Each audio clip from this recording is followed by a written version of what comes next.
Hello guys, magandang hapon sa inyo. Welcome to my channel, Carpinterong Gala. Ayan guys, oh, yung kasama ko nagpapahinga. Magandang lalaki guys, ano? Ayan, nagbubuo siya ng pinto. Ayan. Ay ako naman guys, hinuhukay ko to. Ayan, oh. Kasi doon ililipat yung CR, yun. Yung CR na yun, titibagin yun.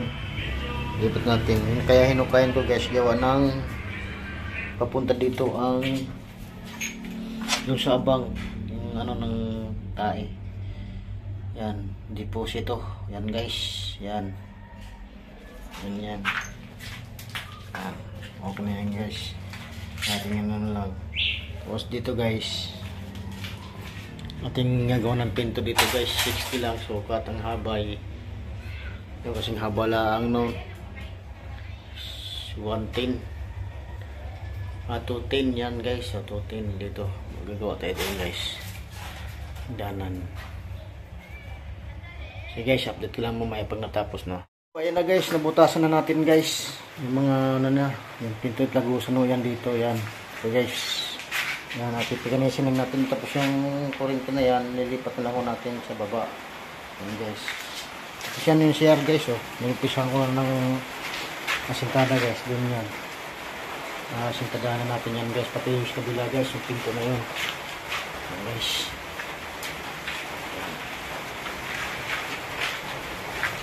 Yan, kasi namimili ng materialis yung mga yun guys.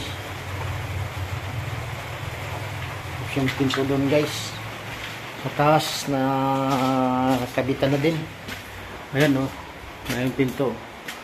Ayan o, okay na guys. Yun. May pinto na rin doon, kakabit na lang yun guys. Kasi guys, update ko lang mamaya guys. So yan na guys, nakaabang yung plummet. Yan guys, nakaabang yung drain. Ito sa CR, yan. Tapos yung tubig. Magbuhusan na lang natin guys. Lunes natin patuloy ito guys, para magbuhusan na natin ito.